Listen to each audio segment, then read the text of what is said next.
On today's episode of Homeworthy, we're touring stunning homes in Chicago, where creativity and unique design come to life. First, we'll explore the loft of a multimedia artist, where an open floor plan and bold abstract art take center stage in a space full of evolving creativity. Next, we'll visit a cozy Chicago home, where charming old-world details meet modern warmth, creating a perfect treehouse-like retreat. Then, we'll step inside an interior designer's 1924 apartment, where antiques, industrial accents, and personal design history create a timeless, ever-evolving space.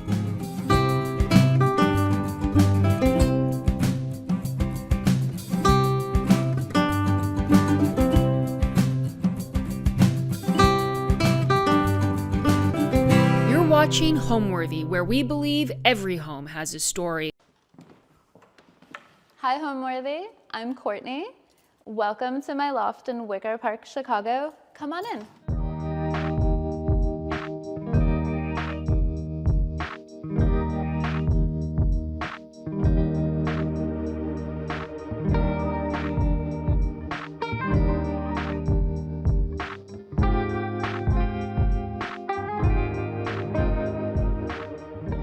You're watching Homeworthy, where we believe every home has a story. Hi, my name is Courtney Shaudas. I'm a multimedia artist and the founder of Studio Imgene.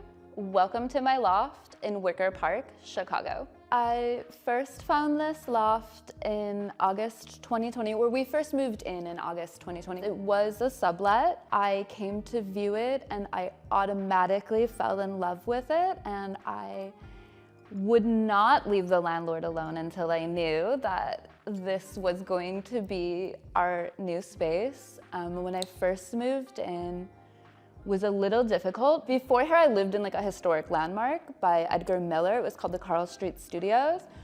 And they were so cool and eclectic, but they were very, very tiny. And so when we first moved into this huge open loft, we only had the smallest furniture that would fit through our 16-inch door from our previous place.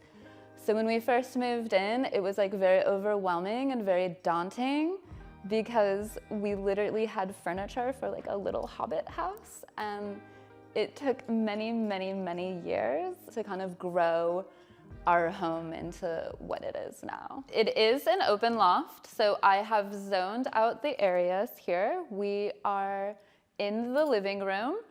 My favorite part about the living room is actually my chair collection. I have a little bit of addiction to buying really cool, unique lounge chairs. This is the Ekstrom chair. This was the one that's been on my bucket list forever. I love it because I see it as such like a really cool sculptural piece that like really adds to the look and the vibe of this room. I also love the roly-poly.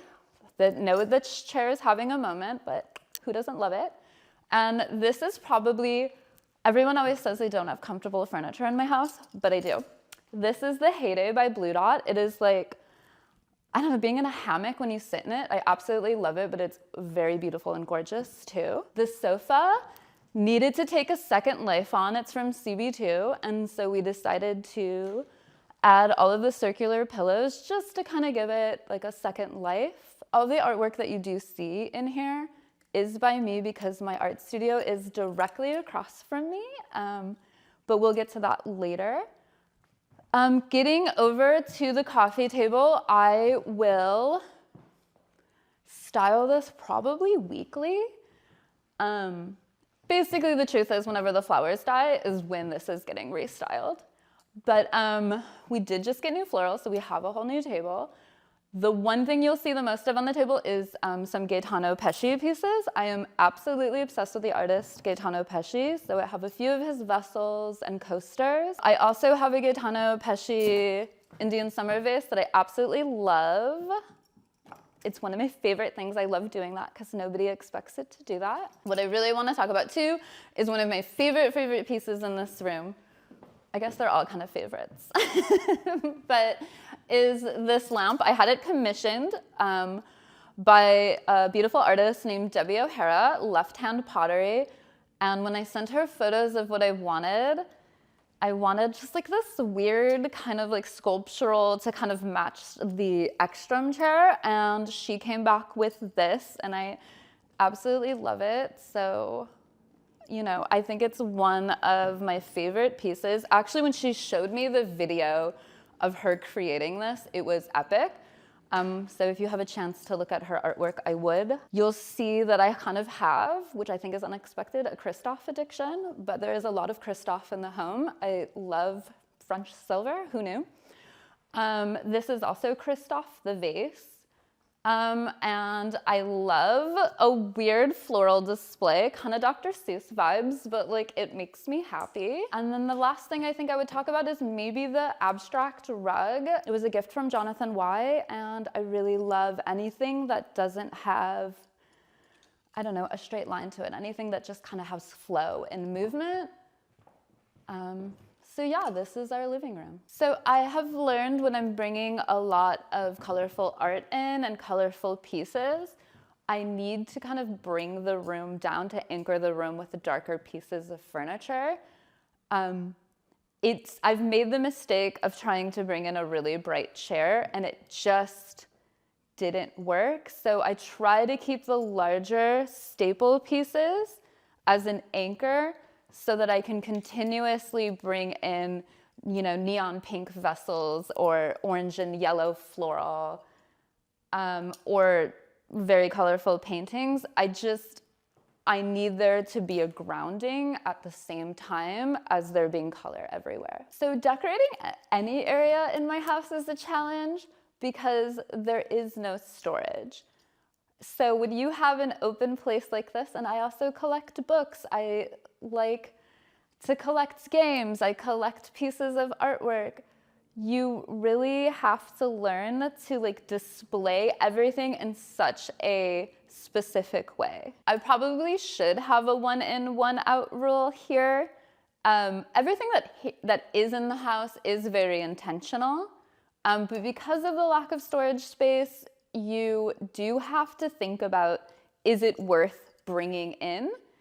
But also, it's kind of a hard question for me to answer because everything is always changing and evolving, and the rooms are always changing and evolving in our home. So I feel like if there is something I love, I'm gonna bring it in no matter what, because if it inspires me enough to make a change or have a room go somewhere else or bring a different piece of art in, then I know that it belongs in the house. I guess the reason I bring a lot of shapes into this space is I want each vignette or each room to have the same interest as the painting. I want there to be geometric shapes. I want there to be organic shapes. I just want everything in the home to be fun and interesting. And I feel like the sofa doesn't get fun until you add 5 circular pillows onto it. Is it a necessity? No. Do we love it? Yes. Does it need to be there? Yes. I guess that's just kind of how I see all of it. I want your eye to like never really get tired. There's always something to like go for or play with. I want them all to have a story. Like, I love having the board games be by Jacques Mou. I love having the coasters be by Gaetano Pesci. I love it all having a story, a shape, a movement. I don't know, it makes me happy. It makes me happy when every single little thing is telling a story. I think what made this space really talk to me was during COVID, I was in a big transition with where I was living, where my husband was living. We were separated due to immigration and COVID. And I also had an art studio in the West Loop. And I knew that this space could be a work-live space that I had been looking for. I wanted to bring my studio and my home together. It was starting to feel really scattered, having a home in Montreal and having our home in the city and my art studio. So I wanted to bring the studio into my home. And when I first walked in, honestly, it was such a bachelor pad when I first viewed it. But I could see where I could paint, I could see myself. The windows, like, it's just a whole wall of windows. I just saw myself painting in here, and I got excited by the possibility of this space. It's a completely open loft, and it was exactly what I was looking for. Because this is one wide open space, I would say that I've decorated it. I will say the art has taken this space over. The art dictates how this space is decorated. So the new paintings or sculpture that come in will take center stage of a room. So directly behind me is the living area. This living area could be a dining room tomorrow. It could be a library tomorrow. If I feel like a sculpture needs to live in a certain part of the house, or a painting is too big for one area, I will just switch the whole loft around to give that art a focus and have it breathe and be the centerpiece of a room. So I guess I would say my decorating is constantly changing and constantly evolving because I want the art to be center stage. I really want us to live with the art. So this is our entryway. We're trying to create a different vignette going into the bedroom. So this is where we place our keys, our boxes, our bags when we come in. I try to create as much division as I can so it feels like you're going into a new space and a new room. This mirror I absolutely love because it reminds me of a Brancusi sculpture with the angles on the end. And I think it's a nice division between like entry area, like getting your last look in before you go, and then going over here into our bedroom. So we do use our bedroom as another place to kind of display and view the artwork. I do think that, well, not only for me, but for some of my clients and other people I've worked with, that it does help to see the art living in different rooms and different spaces. I will choose the bedding. Yet again, the art dictates all. I will choose the bedding based on what is being displayed on the walls at the moment. I'm having a stripes moment, so I love to mix the stripes and the colors, but yet somehow they all do just come together and work together, and I really do love that. Another new addiction, bedding, who knew? The cactus lamps are from Jonathan Y, and I just thought that they added just some kind of fun, I don't know, just like a fun little height that I felt like was needed in this room in the moment. I do love Rose Greenberg. So this will make the bed sometimes, depending on what bedding I choose, will be what pillows I do. Right now, this Lulu and Georgia bolster is winning. But yeah, so I will pick the bedding based on the artwork.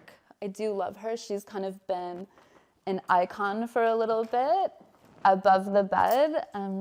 Usually I don't have a piece live there that long, but she's been going on like 6 months, and that might be her forever home. So I get asked where I keep my clothes all of the time. I do have, now when I say walk-in closet here, that is very generous.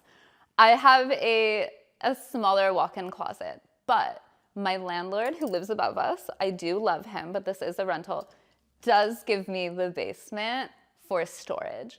So it's not the most convenient thing, but yes, I will have to switch my clothes out 4 times a year by season. So at least I have a storage space, but it is a little difficult. But you know what? I'd rather be in the open space and have this living arrangement than a closet. So this is what we call our library. It is probably my favorite part of the home besides the studio. I don't know. This is the only piece of furniture that made it from our little Edgar Miller home. This was the size of furniture we were working with when we first moved in here. So when we first moved in here, it was just this sofa right there. So we really have added a lot and like grown into this space. If you can't tell already, or if I haven't spoke about it 17 times already, I am obsessed with collecting rare, used, new, out-of-print art books. In my 20s, I used to work for Marc Jacobs, and they had a bookstore in LA called Bookmark, and that is where my love of books really developed. I got to work there for a few years, and it was one of my favorite jobs, but I think what I really took with me was the love of these books. So we just started getting into, like I said, library curation and curating stacks for Studio Imgene, and it's something near and dear to my heart. And so this is kind of the incubation and or the incubator space that all kind of takes place in. It's just like a really very sweet, great moment to like have your morning tea and dig into any of these different worlds that are being presented to you. And then if I'm having, I'll sketch in here in the mornings also, and if I'm having like a little bit of trouble, I'll be playing with my little blocks here from Jason Home to just like play with the geometric shapes and see if it will like awaken anything. I love these little mushroom lamps from Jonathan Y. They are portable, so if I ever just want to give some kind of like mood lighting at night to this room, it's very, very sweet. My husband really wanted to add a like law light or like library light, and I hated them. So I got this Snoopy because I was like, this is the version of like, you know, that's my library law lamp version. I couldn't do one of the brass ones that I think he really wanted, but he likes it, so it's good. And then the library will continue over into the living area. And I will change these stacks a lot, sometimes based on color, but also sometimes based on theme. I try to have all of these colors work together, but the content of the books to me is more important than if they're always visually appealing. Do I have a favorite one? Yes, I actually have two favorite ones, and they're both on display. This one I just got my hands on. This one, for any book nerd out there, will know that this Henry Miller To Paint Is to Love Again first edition is a hard one, but a good one to find. Also, this Picasso book that I always have on center stage is also a very rare one that we love. And I would say those are my two favorite. I love eclectic design. I'm not an interior designer. I would say I'm an interior addict. I'm drawn to very like contemporary, very abstract. Anything that has a soul to it or makes me feel something is what I bring in. I guess you would probably most likely describe our loft as eclectic. I think that would be the best way to kind of define it. I was a visual director for many, many years for fashion and design companies. And I think creating the branding and the visions for many brands has naturally got me to evolve into art. I was creating windows or stores, pop-ups for a lot of designers.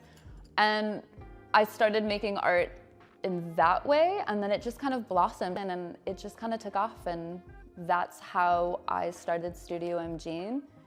I just started creating paintings for the home that I wanted to have, and it just kind of took off. I guess if I did have a design mantra, it would just be, you know, I have learned that if you love something and you bring it into your home, it will work. I don't worry about following any like rules or trying to like fit into any kind of a box when it comes to design. Like if I love something and it makes me happy and it's a little weird or it excites me, like it's coming home with me.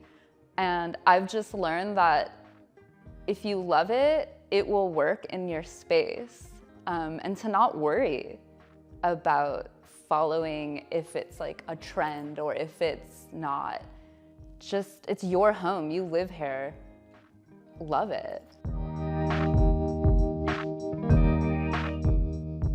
So this is our dining room. I feel like this space needs a table this large. My husband is an amazing cook, so I'm very blessed, and the fact that I think in this lifetime he maybe should have been a chef. He is not, but he is at heart.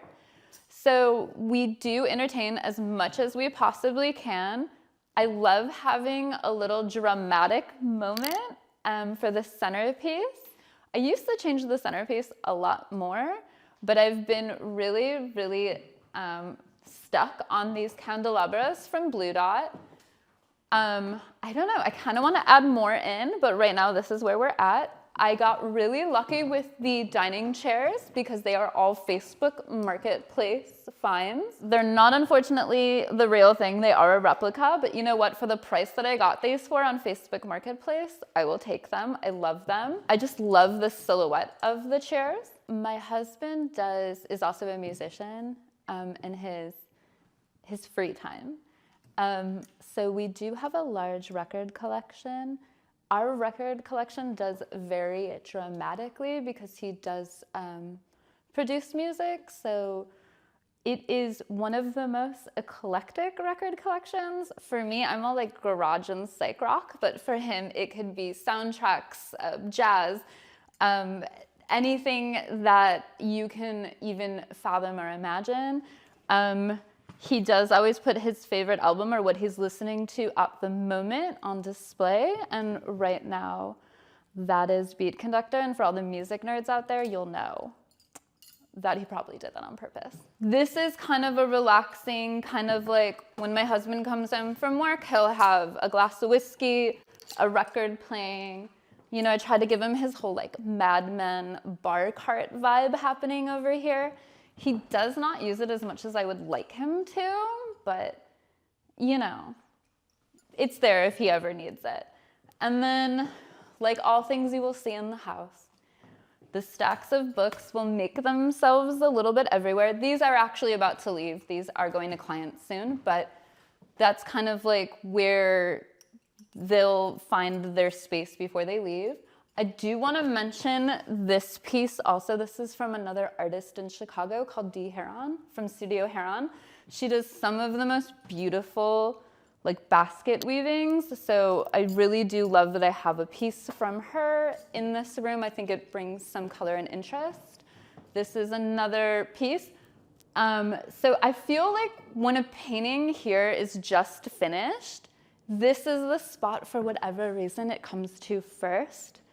And we live with it for a little bit, and then we'll like kind of know where else in the loft it's gonna go. Right now she's been living here for a little bit. And then another thing living with art is we kind of have her kind of moving and going all around the loft too. Right now she's living in the dining room with us. We love her. She is carbon steel though, so she's very heavy. So we do kind of have to roll her around on her little cart to kind of find her space here. I also do weld and do sculpture, so a lot of my sculptures will come back up north with me and find, you know, a little spot in my home. These lamps are actually from Blue Dot. I do have a lot of Blue Dot in the home. They're a really good design company out of Minneapolis, and I would really check them out if you do not know them. These give off a really beautiful hue, and I just really love how they bring the sculpture into the dining room and how they really illuminate this painting at night. It gives it like a really, really good uplighting, which I really like. Continuing on from Blue Dot, this is actually another Blue Dot piece that I added in that I really love.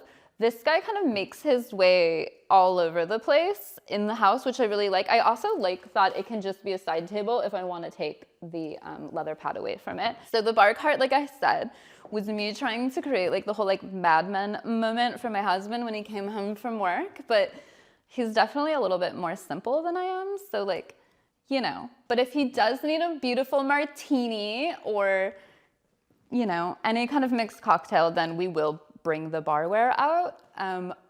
Christoph will make a little like appearance here again.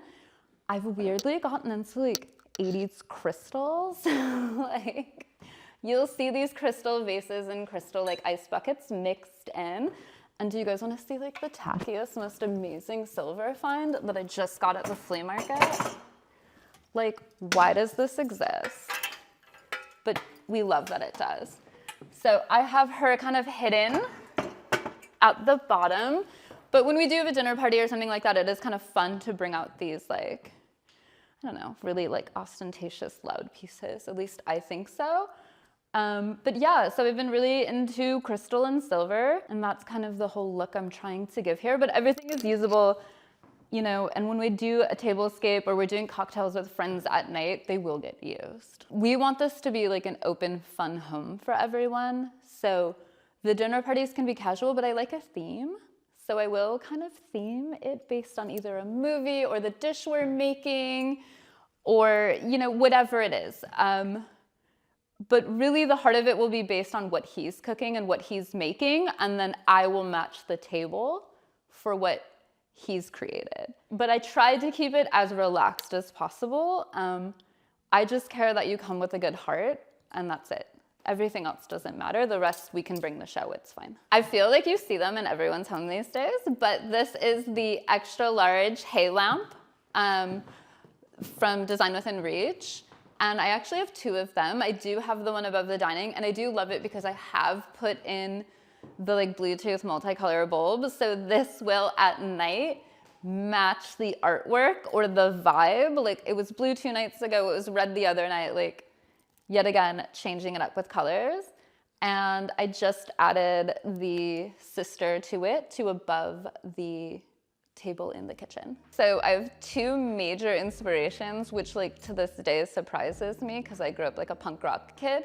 And my 2 major inspirations these days are Kelly Wearstler and Martha Stewart.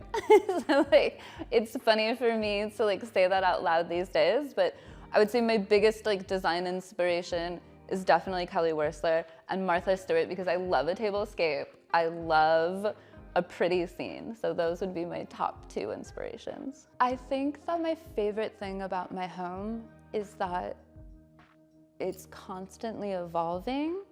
And I like that it doesn't feel like there is a finish line that I'm ever gonna get to here. Because I have the freedom to change the rooms at any moment or, you know, flip my studio over to this side because I want sunlight or, you know, change my dining room to a different room, that would be my favorite part. So on the other side of the sculpture, we are going to walk into my husband's studio space. And I think the perfect person to maybe talk about that is Ravi himself. Hi everybody, I'm Ravi, and this is my office space. I'm an attorney by trade, but also a music producer as a hobby, and this is the collection of music equipment that I've gathered over maybe 10, 15 years of doing production. As of here, we have a reel-to-reel tape recorder, my favorite books on existentialist philosophy continued over here, and we have a very special chess set, a Soviet-era chess set. Me and Courtney used to play chess all the time while we were in Paris and kept the tradition alive since. And this is actually the chess set that I proposed Courtney's hand in marriage with. We also have a litany of cookbooks. I'm a big chef, love cooking for my wife. So we tend to test things out on a weekly basis. And this is my meditative chair with my ashtray. So the painting is from my series called The Passing of Time. It is a series that I do 1 painting per season. It's almost like a journal entry of what either I'm going through in life or what I'm reading. There'll be a lot of literary influences that are woven into the painting itself. This painting is from summer 2020. The opposite of fire is no fire, and this is the one painting you said you always wanted above your desk because it is very sentimental to us, because this is also the summer that we did get proposed, which goes back to the chess set. And so this is one of my favorite paintings, but I do love that it will always live above his desk space or his office or wherever he feels like he wants it to be. How we met is actually a very, very funny story. I met my husband on a 1-800 number. So I used to work for a company back in Montreal. It was a software company, and Courtney's former employer was a client of ours, and So every time I needed the 1-800-IT help, I would get this very deep voice and I would recognize it. And we literally got to know each other through me having to call in for IT help. But what is really beautiful and magical was he told me that he was going to law school in Chicago. And I was like, oh my God, you should hit me up when you're here. Not thinking he actually ever would, but then he did. Yeah. And now we are married. And yes, guys, I married the 1-800-IT guy. Still supporting to this day. She probably fell in love with my voice. And yeah, we eventually met up in Chicago about a month and a half after I sent her my Chicago number. I had thought, for all intents and purposes, that I was ghosted until I received a spontaneous text message one Saturday morning, and That's that. yeah, that's that. That's the Mapples. Thank you for seeing my office space. I'd love to stick around, but I have to go and defend the law. So I will let Courtney take over for the rest of the tour. Okay, have a good day. Love you. Bye. And this is going into the kitchen. We just added this table in. This is probably the most recent thing we did. We didn't have an island, so we wanted something that we could use as an island to entertain with, but to also like prepare dinner with. I will always have a little tablescape or a little moment going during the day.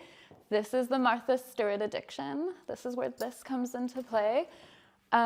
Today we have some treats from the Bakery Loba here. I just like to always have a moment for me or Ravi or for anyone who's over to kind of just grab a little treat or just have something for the guests that do come over. These plates are from a good and dear friend of mine who makes them and hand paints them. His name is Aaron Fisher with Facture Goods.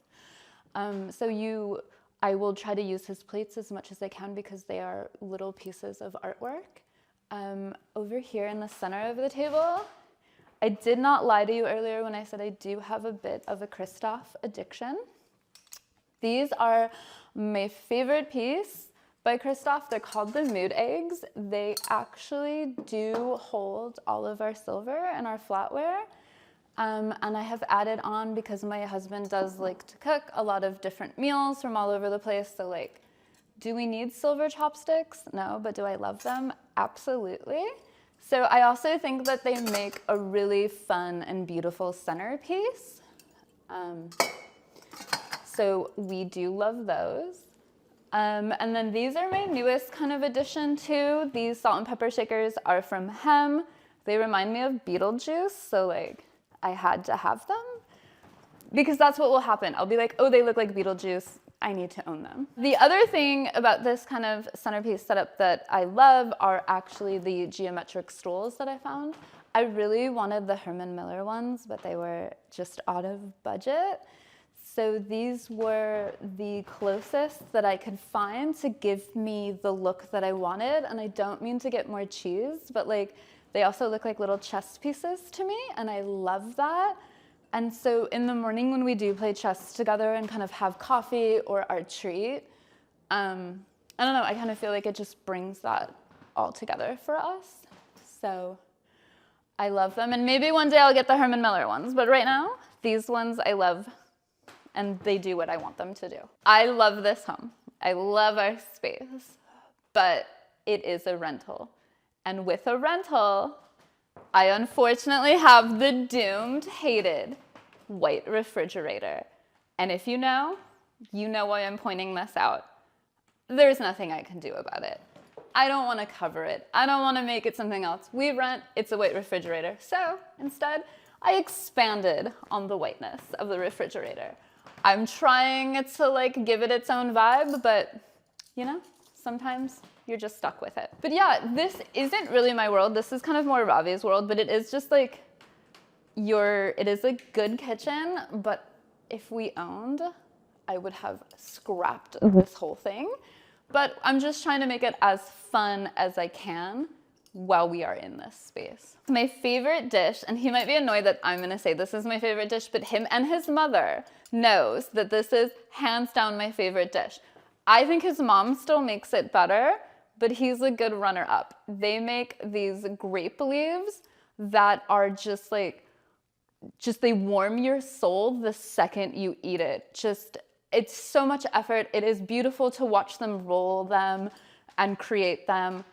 The aroma of the house, it tastes like home. It's just home cooking. It like feeds the soul. And anytime I go to see his mother, or anytime it's like we're having a moment and we can roll all those grape leaves, we will do it. That is by far the best meal. I will say the best part about the kitchen, however, despite the white refrigerator, is that it is open to the dining room. We're in close proximity. So when we are having people over or we're having a family meal, we do create a whole atmosphere together. So we can have some of the table placed here, some of the table placed there, the cocktails right there. It is very nice and cohesive to kind of always have this be part of whatever is happening. I think what gives a home a soul is I really do believe that you should walk into the home and automatically know who that person is. That is a trending TikTok saying, I know, but I think it's one of the truest statements. I want someone to come into this home and know who I am, and I think you can. I think you understand who I am just the second that you walk in. From the kitchen, we go directly into my art studio. It is the center of the home. It's my center of the home. It is about like 200 square feet, give or take a little bit, maybe a little bit more. I'm really bad at square footage, but that's kind of the feeling that I have in it. I love being able to have this here. However, it is hard sometimes to have the chaos of an art studio in the center of your home. I have since learned to live with it. I have learned all the tricks. However, this will always be a shoes only home because I do stretch my own canvas, I do make my own frames, and I do all of that here.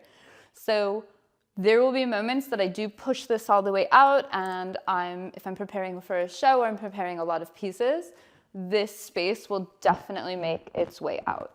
It will swell.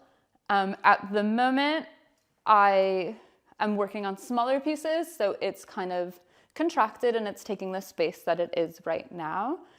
I will have multiple pieces going at a time, and this is just kind of my happy spot and my chaos. So I only use oil paint. I am an oil painter. I will use some oil-based water paints also, but everything that you're seeing here is oil. I do also do sculpture, but I do not do sculpture on site here. I do have a secondary studio for that. I do paint a lot of the female figure. I'm always contemplating and questioning the female experience, what it is to be a woman, what it is to live in that experience. So you will see most of my work being directed and aimed towards that. So these paintings are from my newest series that I'm working on. They're very heavy in the patterns and colors. This is a 48 by 60. This is only one layer done. I will do a secondary layer on it, but because it is oil paint, I am waiting for them to dry, and then I will go in on a second time and kind of bring more color and life to it, which is what this is just getting ready to have its second layer done.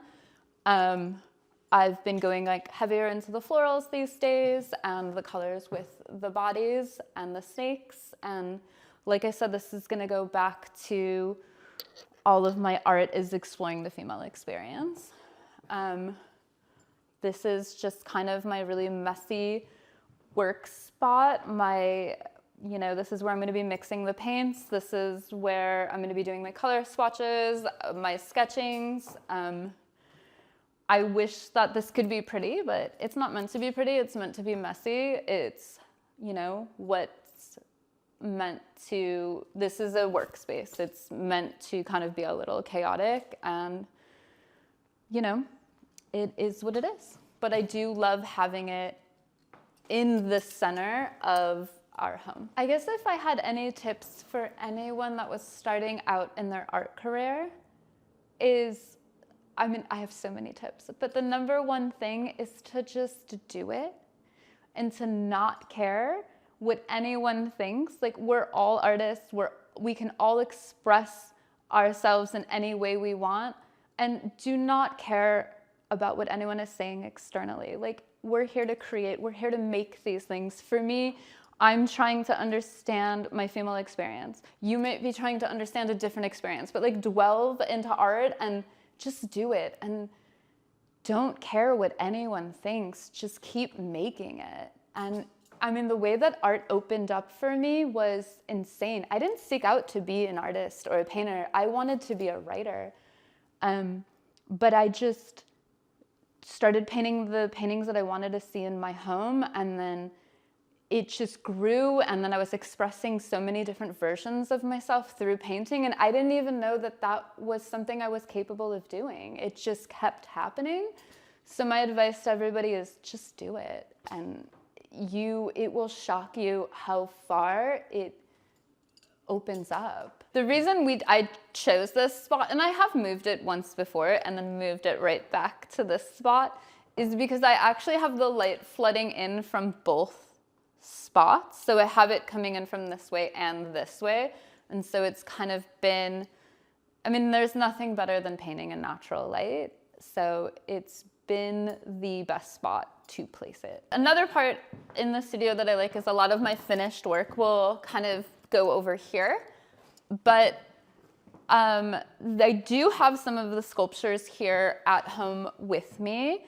So like I said, I do also work with steel sculptures. And what's really cool about these sculptures is they're actually painted in automotive paint. I grew up in a mechanic shop and a body shop as a kid on the south side of Chicago. So as a kid, I learned how to use automotive paint, how to weld, how to work on cars. And that has translated into my art. So these sculptures are very, very near and dear to me. These I did as a collaboration with the Michelin-starred restaurant Esme. I think what they do is really cool. They will take an artist and create a 12-course menu based on the artwork that they're collaborating the menu with. I worked with them for the Spring 2022 menu. Jenner Tomaska is the chef of Esme. He is a genius in how he brings together every aspect of the meal with the art and the artists themselves. You guys, it's a really beautiful experience. So if you are in Chicago, I would definitely check it out. Actually, they have a bar Esme. They just created a cocktail based on this painting behind me. And they still do have some of the tabletop sculptures I created for them on display with that cocktail. So I feel like it's a really cool experience, and if you have a chance, you should really check out Esme. The word home to me would just mean, I don't want to be too cheesy here, but like where I live with my husband. Like, we have lived in multiple homes, and whether it be from, you know, we started at, like, no joke, maybe 400 square feet, so now living in almost 2,000 square feet. It's him, you know? We have created so many different variations of homes, and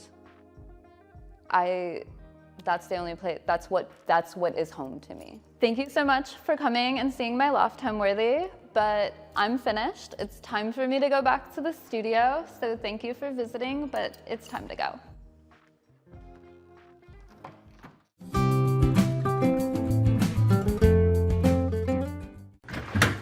Hi Homeworthy, I'm Lauren Alexander, and welcome to my cozy home in Chicago, Illinois.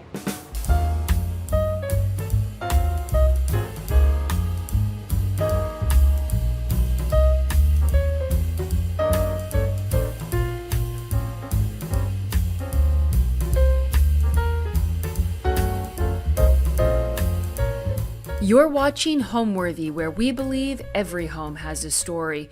Before today's episode, click the join button below to support all of the storytelling we do on this channel. Our growing community of members help to directly fund more videos so we can capture these extraordinary homes from around the world. So join today to receive early and exclusive access to new Homeworthy videos. I'm Lauren Alexander. Welcome to my home in Chicago. You may know me from TikTok, Cozy in Chicago. I'm excited to show you my cozy home. I am originally from Detroit. I moved to Chicago in 2008. My background is all in marketing, and about a year ago, I got a new role, and it was maybe a little less creative than what I was used to. And so I was like seeking a creative outlet and just started TikTok one day. Really just thought it could be a fun way to bring people into my home and maybe just give them a few minutes or a few seconds of just some peaceful, cozy, creative energy. So back in 2021, I was looking for my first home. I actually toured several places, made multiple offers, but kept getting outbid. It got a little discouraging. My realtor let me know about this place. I was the very first person to see it. So I, obviously rushed to check it out. I didn't see any pictures beforehand. But when I walked in and I saw these beautiful windows and all the trees in the background, just the mere thought of like living on the boulevard and having this stunning view really was the reason why I wanted to pursue this place. It was pretty outdated, but the view and the natural light you just don't always get in Chicago, and so I felt really lucky. Accepted. There was, several changes that I'll talk through that we ended up making just to make the space feel more, home and more like ourselves. But the view and the greenery just really sold it for me. Really, any season in winter, when it's snowing, it's like you're in a snow globe. When it's raining, it's super cozy.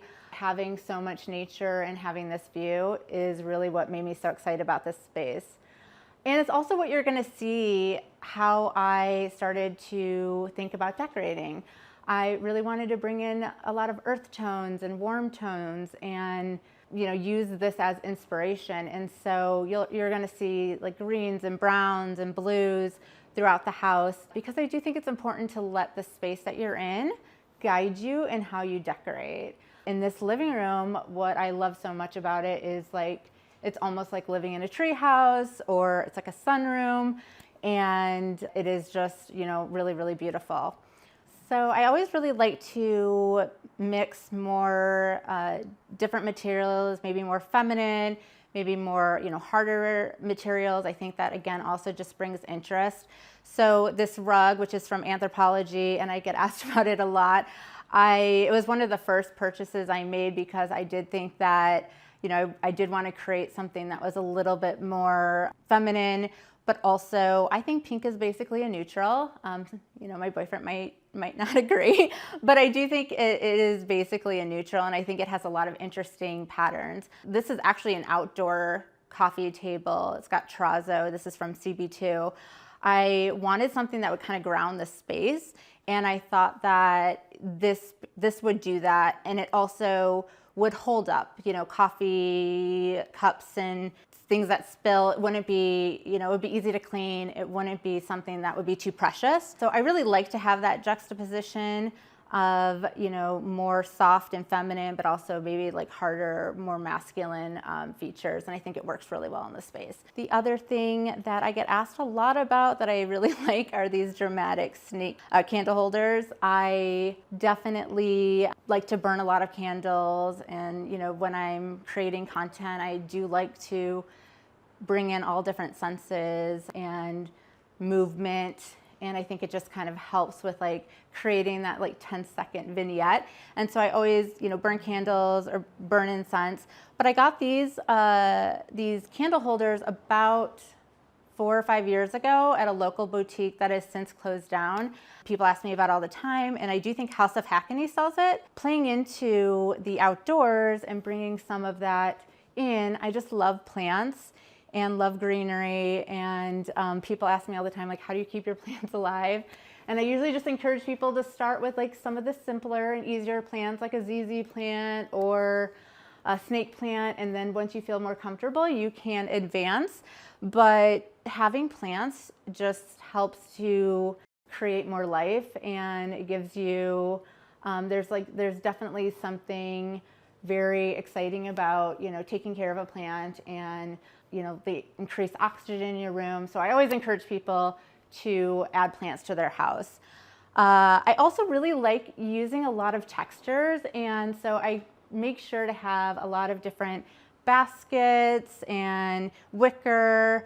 A lot of what I use for my plants are either vintage or antique stools that I found either locally or just at online shopping, antique shops, things like that. The stool here I think is really interesting. That's right here on the right. It's from France, and it's an antique, hand carved. I think it's really, really beautiful. The stool over here on this window is a 100-year-old, hand carved from the Ivory Coast. And so little details like that, I think, just make a space more interesting. So beyond my plants and bringing in that greenery, I think the other thing that I did to make this space feel extra cozy is really taking more of a relaxed approach and not taking design and decorating too seriously. I think it's okay to mix patterns. I think layering and adding different textures just creates more interest for the eye, and when people come and visit, and when I'm creating content online, I think that that's something that people get really excited about and what they are drawn to and what they want to try to bring into their space. And it's really not that hard to do. It's just making sure that you're using different textures and different colors. So instead of having like all pillows exactly the same, you just mix and match a little bit just to create that interest and just give the eye something visual to pay attention to. I obviously love all of the windows and the light, and I didn't want to take away from that. So when I was thinking about curtains, I wanted something very light and sheer. I got these curtains. You can get very similar curtains anywhere. I actually got these on Anthropologie. I like the blue pinstripe. I think that it just really ties nicely. Sometimes I think little pinstripes is basically a neutral, I guess, with regards to pattern, so I don't think it competes too much. But yeah, I really love that. I will probably one day, I think one of the things about this place is it's a work in progress, and I'm always making changes and updates. Sometimes I'm just moving things from one room to another.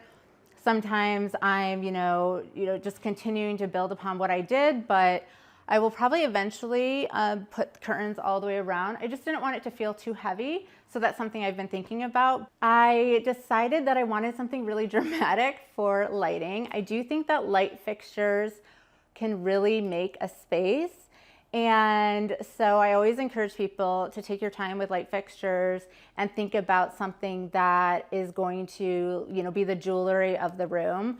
I'm obsessed with this light fixture. It's made of all recycled glass, and it does feel almost like raindrops or icicles.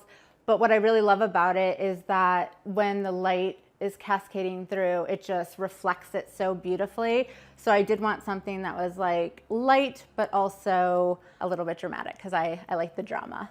One of the newest additions to the space is this chair. I really wanted to bring in a softer material. We have a leather sectional. We don't have a ton of space or a ton of seating, so we felt like the sectional could give us a lot of extra seating. But to really complement, or I guess like this whole idea of like feminine, more, delicate with maybe more harder materials, I thought that having the leather couch and then bringing in this velvet would just be a good complement. It swivels so that, when you have people over, They can change, positions, which I think is really important when you're dealing with a smaller space. I would love to talk a little bit more about our fireplace. When we moved in, it was a very dark, almost like blackish brown granite with maybe more of a builder grade mantle. And so I just wanted to create something more interesting and textured, and maybe something too a little bit more timeless. And so we ended up going with these handmade tiles. I think that they're so beautiful because everyone is different, and it adds a lot of that texture and interest because each one is different. And so I think it adds a lot to the space and really helps sort of brighten up the fireplace. We also got this mantle custom made by a reclaimed shop that's just down the street. It's called Square Nail. I do love to support local, and I thought that having something with reclaimed wood and something that was locally made would just add a little bit more interest to the fireplace. I love candles, and I love finding vintage candles, and I have a lot. These are mostly all vintage. This is a vintage candelabra. You can see the candles are dripping pretty aggressively, but I just think it really helps create a vibe and a mood. And so you will always catch me lighting candles, daylight or nighttime. I got this vase from My Modern Oasis, which is a local shop. I liked it because of the warm tones, and again, bringing in those earth tones was really important to me. And then of course, the famous Anthropologie mirror that a lot of people have is also one of the first purchases I made because I thought that it was one of the things that I was oh, I've always wanted one of these mirrors, and it really is beautiful, and I think that it really works well in this space. So one of the things that we wanted to add here was a place just to feature books. I love to read. I love to showcase plants, and so we thought that this space would work really well to have a glass bookcase. And so some of the interesting pieces, I do think that a lot of people struggle with styling, and I do too. So I just encourage people to try something. If it doesn't work, I mean, this thing gets moved around about 1 million times, and I think eventually you'll find that perfect setup. But yeah, I mean, I just really like to feature some of my favorite books. I have a lot of home decor books because I think I get most inspired by reading versus, really any other form of media. Although, I obviously love, looking at other home decor accounts on TikTok, Pinterest. I think there's so many ways to get inspired, even like I said, just outside. But I do think that books are really, really a good way to be inspired. So I encourage people to find home decor books that can really help them, curate their space. So when I started TikTok and my account Cozy in Chicago, I really had no idea what to expect. I just wanted to share little, I call it almost like vignettes of what's going on in my home. So I really think that what also people resonate with is I try to create, like I said, these little vignettes of peaceful moments, and I'm hoping that it gives people 10 to 15 seconds of a break from their day-to-day life.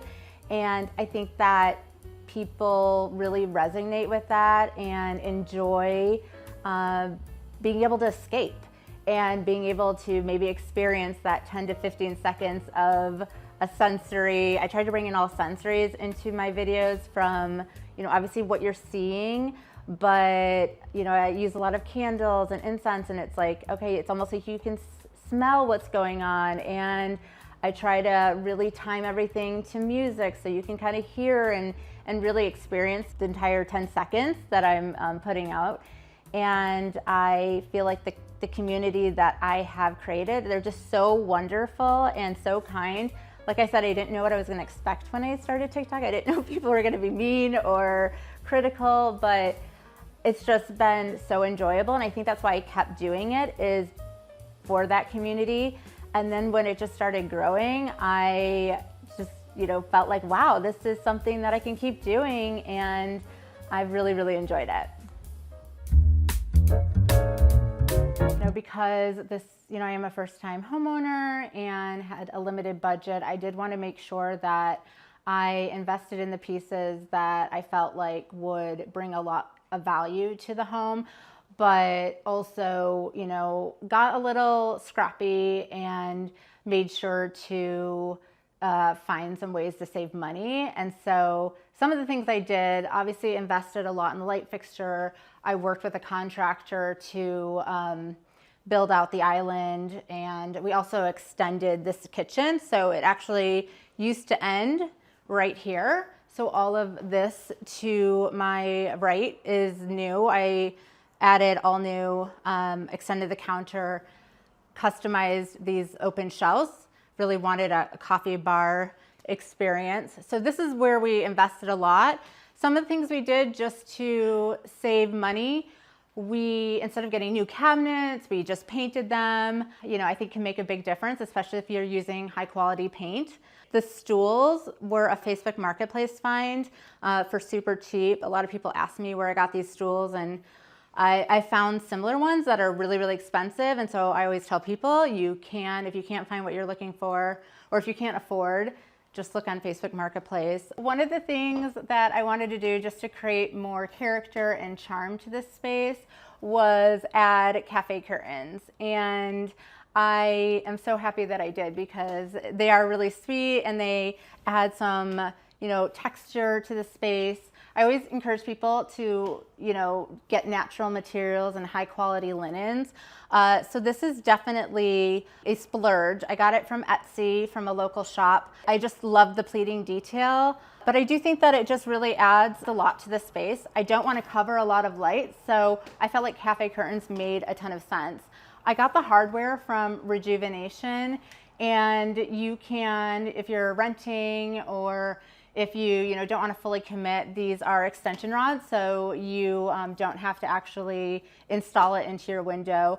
I am very happy with it, so I will probably eventually get the ones that you can permanently install. But I thought this was a great way to just test it out, and when the wind blows and the curtains start to blow, I just think it's so beautiful. One of the things I like to talk about is just ways to add details. I think details really completes a room. And so one of the things that we did was add this bar to the island. And I think that it just adds a lot of interest, and you can hang your towels, but it really just makes the island feel even more interesting and adds more character. And I actually did the same thing in the coffee station. Like I said, this was not here when we moved in. The kitchen ended at that cabinet, and so we wanted to really extend the kitchen and just make it feel bigger. I love that the kitchen is more of like an L shape, which is unique for Chicago. These are all custom shelves, and people ask me a lot where I got them. You can definitely find shelves similarly, like on West Elm, but this is custom because I wanted to make sure it expanded the length of the space. I love to feature plants, but really make it functional. And I drink coffee all the time. I make coffee a lot in my videos, but I wanted a space where I was able to do that. And it's kind of quirky. There's like quirky art, but I do think that it is also really functional. The painting that's above the shelves it was made in the early 1900s. It's obviously not an original, but the artist recreated the original. And I just think it's super beautiful. I love the frame, and the warm earth tones just work so well in this space. And so I think it really helps complete the kitchen. And this little lamp people ask me about all the time. It's just a little touch lamp that you can charge, and so you can move it around. But I love the texture, and I bring in, like I said, little vintage baskets and fruit. So I really think that this space feels super complete. Next, I wanted to share a little bit about the most recent project, which is what I call our breakfast nook. This room used to really be used as just like storage. It ended up being something that I tried to use as an office, but just didn't really like it. It felt kind of dark. Like I said, we would just like put our boxes in here and like shut the doors and pretend it didn't exist. And so I wanted to reimagine it. I wanted to create a space that I was excited about. And I think that's a theme you're gonna hear a lot is if there's a room in your home or a space that you don't really like, is I would encourage you to just take some time and think about how can you really use it, and then, you know, how can you infuse yourself and your personality into it just to make it a space that you're really proud of. And so this is a room that I wanted to have some cohesion with the kitchen. And so I wanted it to feel like it was connected, even though this is a separate room. And so I brought in a lot of the blue. I tried to bring in blue tones to, you know, complement the island and the kitchen and how the kitchen has a lot of blue in it. And so you're gonna see that, and I can talk a little bit about, you know, some of the changes that I made. But we're using it as, you know, both breakfast nook and also like a little bit of a record station. We like to just like chill out here, listen to some music, but also, you know, make it more functional too with this table and a place that we can sit and eat at, because we don't have a formal dining space or really any kitchen table. And so this is truly where we can sit and, you know, have coffee or you know, eat breakfast. One of the things that I'm super excited about this room is it was all white walls before, and I ended up painting and installing this wallpaper myself. I have never installed wallpaper before, and I do not, like I said, I consider myself a DIYer, but somebody who still wants really pretty things but can't always afford it. And so I told myself that I could do it, and I'm like so proud that I was able to put this together. I think it just adds so much warmth, and it feels very French and Parisian and a little bit of, you know, country, like a cottagey vibe. And so I wanted to create more of like that cafe when I was developing this breakfast nook. I found these sweet chairs at a local antique shop, and I thought it was like perfect in here. I really do like this style, and I thought it complemented really well with this marble French bistro table. I got this from Ballard Designs, and I just think it's like perfect for this space. I will eventually try and get a banquette, but for now I wanted to get a bench that felt, you know, cozy, where I could bring in some really pretty pillows and feel, you know, comfortable. I work from this space too, so it's not just a traditional breakfast nook, but it is a place where I can work when I work from home. And so I did want it to, you know, serve that multi-purpose. I got this really pretty painting on Facebook Marketplace.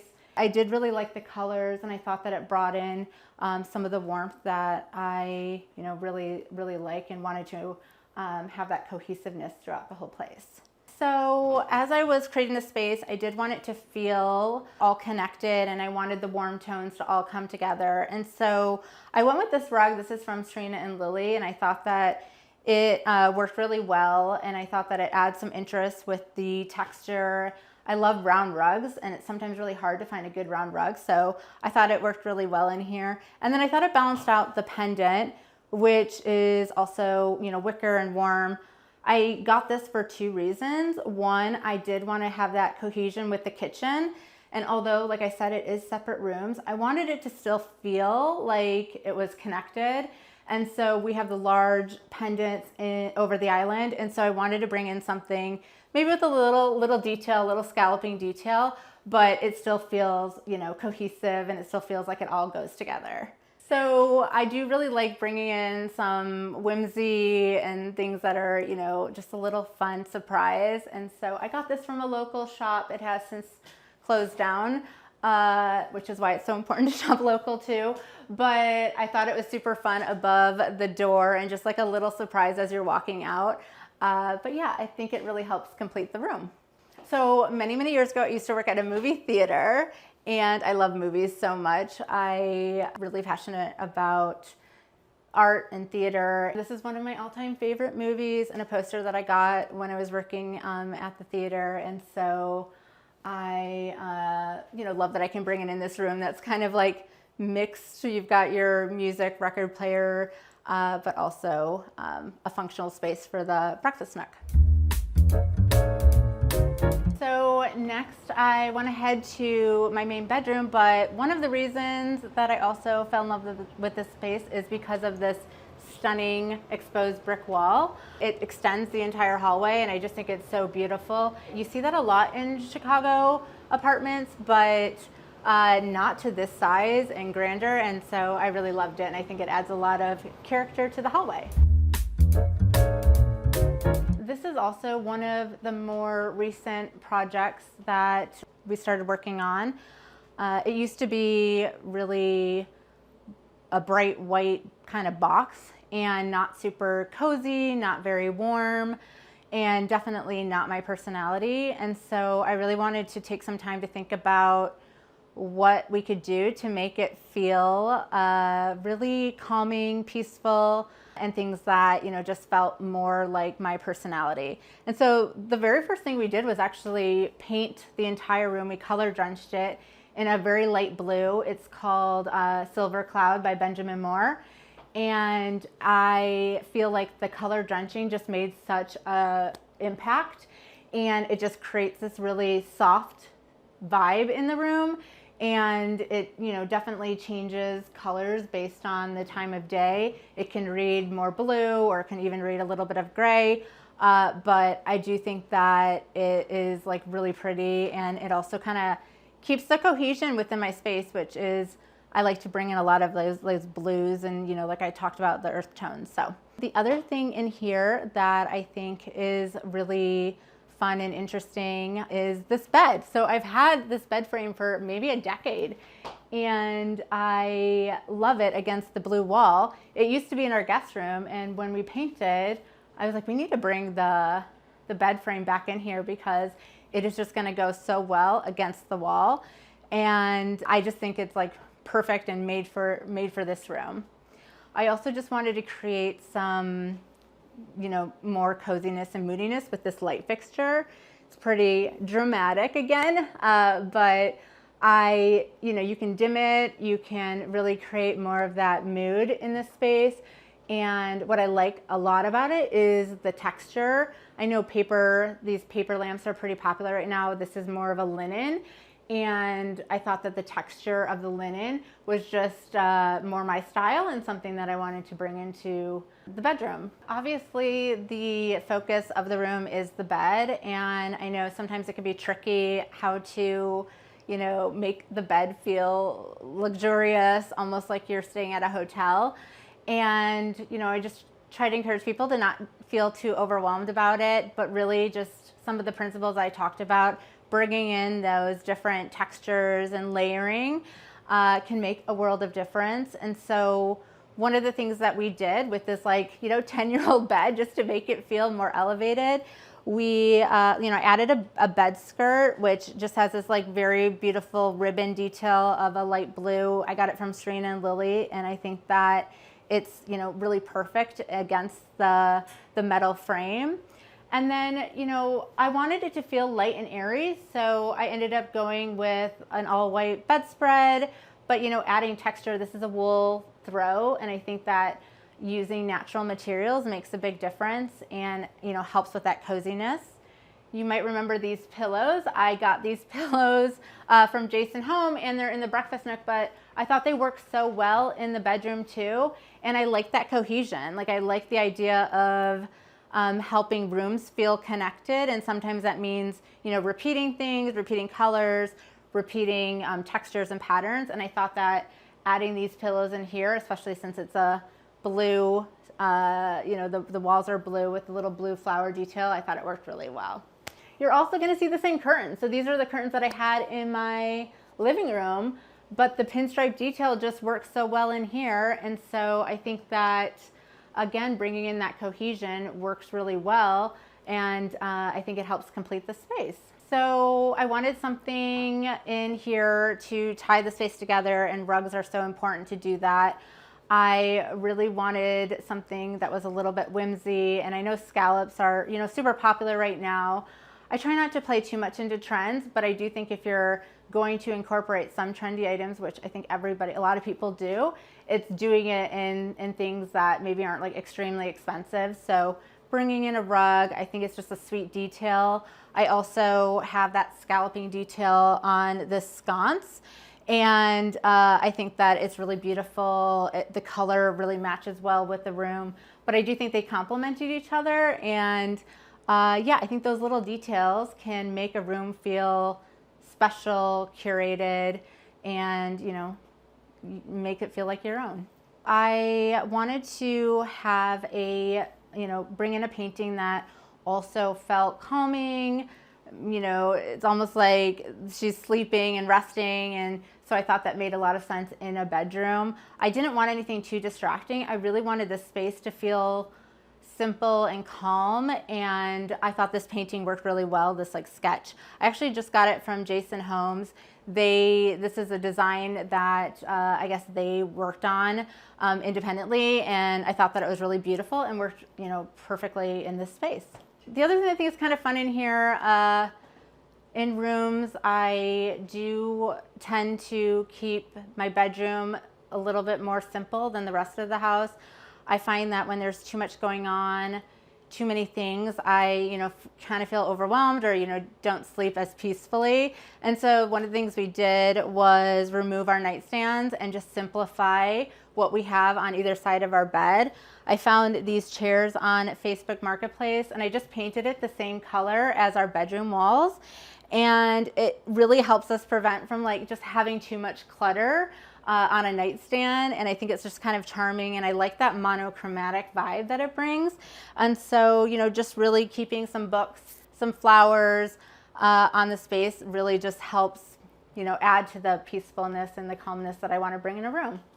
So one of the things that we did that really makes a world of a difference in a space that isn't too expensive is really updating your hardware and your switch plates. We put all brass switch plates in. We got these from Rejuvenation, and it's almost shocking how much it elevates a space. And so if you don't have a ton of money, but you really want to add those details, I really encourage people to look at your hardware and think about ways that you can update with just really small, little small things and small details like switch plates. The other thing, these are just very basic standard closet doors, but we got these really beautiful brass knob or unlacquered brass knob, so it'll show the patina soon. But I think it just adds that detail that makes maybe a basic standard door feel a little bit more special. I do like to have little surprises and just add little details to a room, something that maybe you wouldn't typically think of, or a placement of a painting. But I thought that having this little strawberry moment as you're leaving just felt really kind of precious and sweet. And this room, although it is very, I think it's very calming and luxurious, feels almost like you're staying at a hotel. It also is just kind of doesn't take itself too seriously. It's kind of sweet. It's kind of something that can feel very, just a little bit of character, a little bit of whimsy. And I think that this painting above the door just adds to it. And the red really pops against the blue. So I liked it. So it can be really hard to find outdoor space in Chicago, and so I'm really happy that we were able to find a little deck that we could be able to spend some time outside. One of the things that we did just to make it feel a little bit cozier is put this bamboo wall up against the metal frame, and I think it really just kind of creates some privacy but also brings in that texture.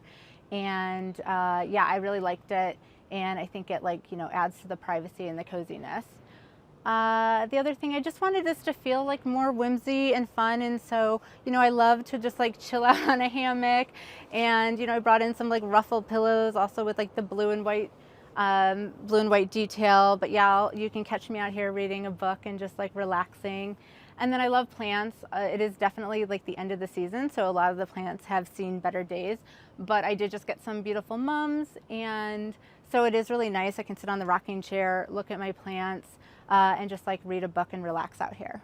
So I definitely love to have people over. We'll grill, we'll entertain out here, but mostly it is really just me drinking coffee in the morning or reading a book and relaxing after work.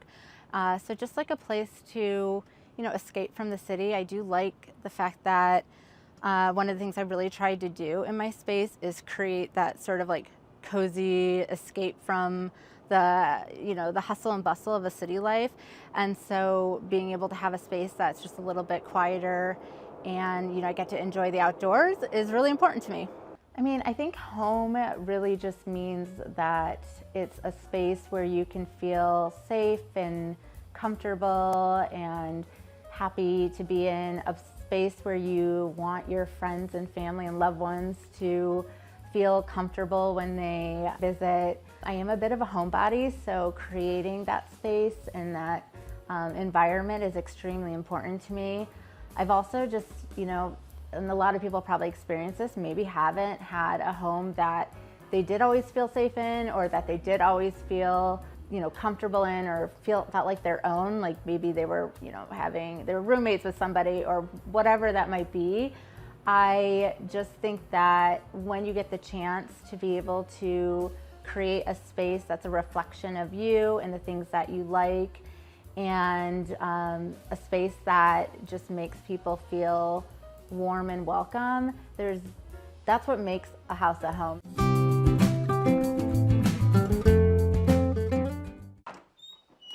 Hi, Homeworthy. I'm Todd. Welcome to my apartment in Chicago. Come on in.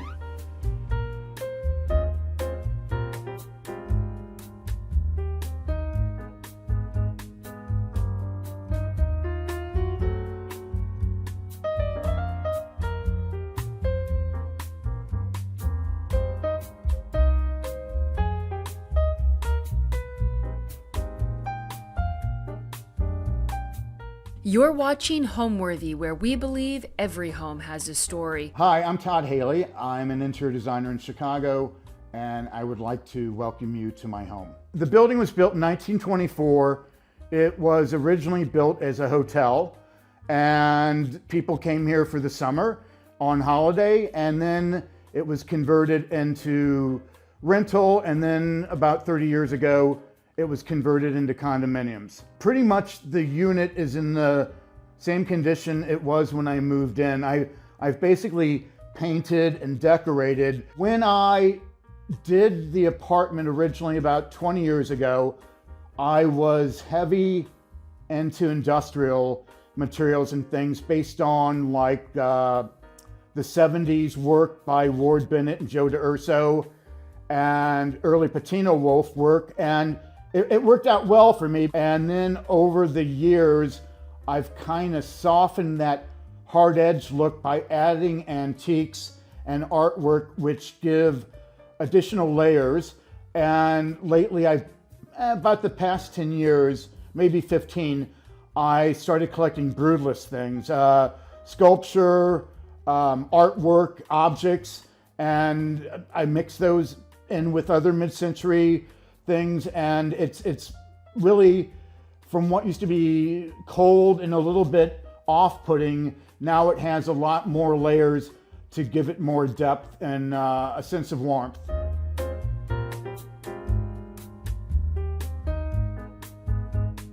This is my main living space. Come on in and take a look. I'll walk you through. The first thing that kind of anchors the room is this table. It's 4 by 10 feet, and it basically is a take on Joe DeUrso did one for Knoll, and it is a base from Room and Board, the Parsons base, which is on caster, so I can roll it around. And then I had the top made in 2 pieces out of black laminate, actually from a company in Wisconsin that makes locker room benches. So they shipped it here, and then I had it assembled, but it's great because I can literally roll it anywhere I want, and it allows you to circulate around the room. And the top being black laminate, you don't need coasters. I draw on it, I do everything on it. There's nothing precious about that. And it also always evolves. I mean, this is where I sit and sketch, I have dinner parties, I meet with clients, and also I try to leave out a lot of books that constantly I change because I'm always looking at them for inspiration. and a lot of art books, and a lot of design books like Cy Twombly, one of my favorites. And then the neoclassical urns I ended up getting from an estate sale. They are concrete. They weigh a tremendous amount, but I filled them with black pea gravel instead of like the expected topiary. So those kind of anchor the tabletop. And then between them, I have this chest that holds all my paperwork. So at the end of the day, it all goes away and I don't have to think about work. Around the table, I like to do mixed chairs. These are the Anzianos from Donghia. And I worked for Donghia back in the early 90s. And John Hutton was the design director. He did these for the American Academy in Rome. They stack. And I was fortunate enough that I got 2 from him, which was really lovely. So they are here. And then these are the Saarinen tulip chairs from Knoll. And I ended up covering them in a black damask.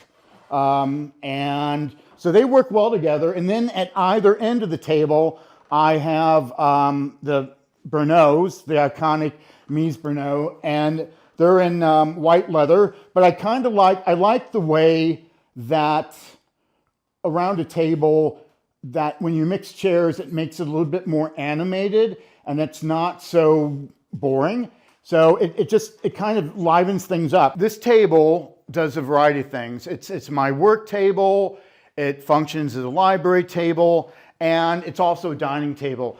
I can seat 8 comfortably, and actually, you know, there's the Anziano and then this, but I can also pull around like a Bernot and comfortably put it in the middle. So you get seating for 3 and then 2 at the end. That's 8. And oh, by the way, this is Henry, my my office manager. Go on, Henry. So yeah, this is, but again, and also for dining, I can move this this bench. It's from the 70s by Stendig, which they were pretty big in the 70s, but it moves over. And it's kind of nice too, because when you have a bench over, it's all under the table. So you really see the curve of the top. So I can seat, I've had 10 people here. It's a little bit cozy, but it works really well for dining. And given that it's black laminate, no placemats are required. And then at this end of the room, I ended up with this.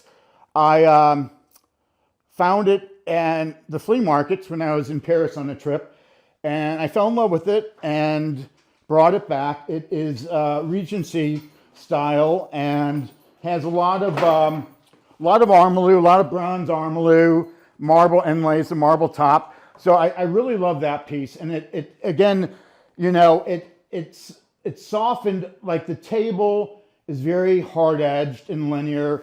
And this kind of is a nice juxtaposition, all this ornate detail against the clean lines of that. So I love that. I kind of viewed this more as a piece of a sculpture, if you will, than a piece of furniture. And then on top, this is constantly changing, but right now on top of it, I have a sculpture by Richard Bitterman, who is a Chicago artist, and it's from the 70s. It's brutalist. And then on either side, I have a pair of candelabras. They're neoclassical.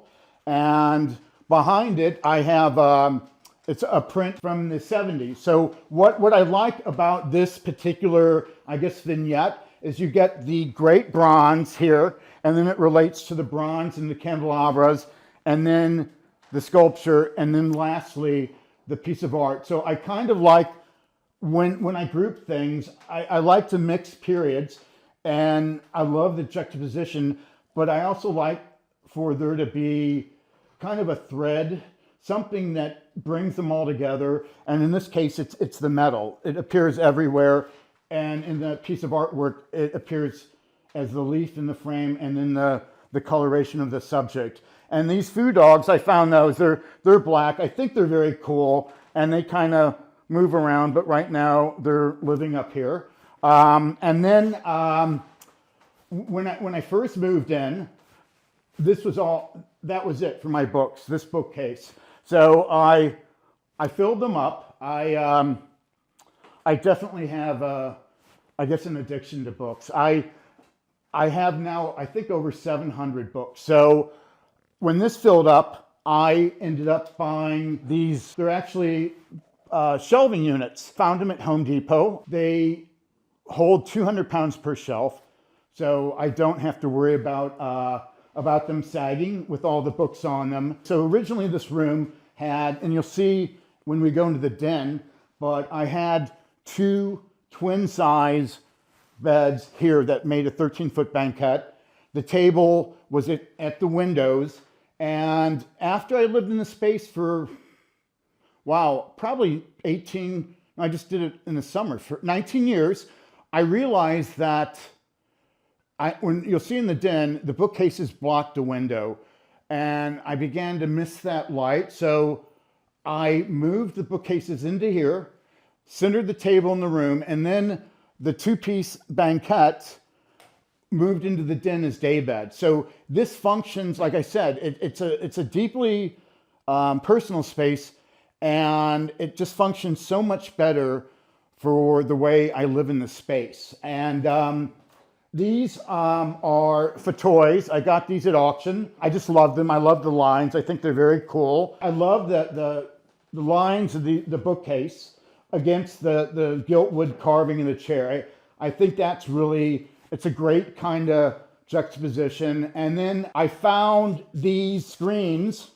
They're actually Home Depot, actually. I found them one night late at night, and they're canvas. So when I do have projects or things for clients or just things I don't want to see, I often put them on the lower shelves and then they disappear, which is great. And also I do like the fact that when you take the screen away, it's a lot to look at. There's a lot of books, but I think that when you put the screen up, it keeps your eye on the upper half, and then it basically neutralizes the lower, so it's not is busy to look at. And I like that a lot. It kind of creates a horizon line. And when we go into the den, I'll show you, I used another screen in there. So one of the things I like to do in work is to repeat certain things throughout a space. And so these are 48 inches tall. It's in the den. So you'll see it's kind of a nuanced detail, but it takes you through the space, which I like a lot. And then I bought this from Global Industrial, I think. I needed it. It's a ladder to get up to the upper books. So I loved, again, it looks like a piece of sculpture to me. I thought it was very cool, but it's also pragmatic, which is nice. And again, there's another toy over here. But also what I really like to do with artwork, I lean it often. I lean it and I group it. And so this grouping is basically all black and white. There's the Phalaenopsis orchids.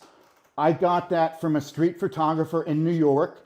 The horses behind it, I got that at auction. I loved that because it was from a 1950s, 60s office. And that's when Mad Men was so like in vogue. And I was like, this is cool. It looks like it's from Mad Men. So I got that. So what I like about this grouping is it's void of color, and it's all about pattern and layering. So it's a collage, and you see it in its entirety. But then when you look at it, you start to see the nuances in each piece. And in front of it, I have a garden urn. It's 18th century from France. It weighs about 300 pounds, so it doesn't move around too often. But it's still got the moss on it from when it was outside. So I kind of like this. But again, I change this out often. I'll move the photographs to somewhere else, or sometimes I'll just take them away. And that's one thing I really like about displaying art. I found that for the most part, if you hang it, it becomes stagnant and you just walk by it every day and you don't appreciate it. But when you move things around, it's kind of fun because it's like you're going out and buying something new, but you're not. You already have it. So I love that part of it. And then there's, I guess, my books. Most all these are either monographs on designers or monographs on fine artists, but they're things I constantly go back and reference for inspiration, for projects, for anything. And so they're, you know, I can look pretty much at any book and remember where I bought it, what I was doing at the time. So it's a nice way to kind of, it's like visiting old friends. You pull out a book and you're like, oh, I bought that when I was, you know, in Paris, and I remember that trip. And I actually, before Amazon, I would, I'd get really good fares. You could get a fare, like Thursday night, American, you could get a fare round trip to Paris for like $2.79. So I would take an empty roll-on suitcase and load it up with books. And it weighed about 400 pounds. And of course I went through customs and didn't declare any of them. So, but that's how I got most of my great monographs, was over in Paris from small local bookstores. I don't read French, but the pictures are what I bought them for. So that's pretty much it for my main living space. Oh, one other thing. The floor sculpture is by Curtis Gier. This was made for outdoors. It's kinetic, so it moves, which I thought was kind of cool because you can move it around. But he did, Curtis Gier definitely was pretty brutalist, mid-century. He did a lot of sculptures, wall sculptures, a series called The Raindrops. And they're very fashionable now. You can find them.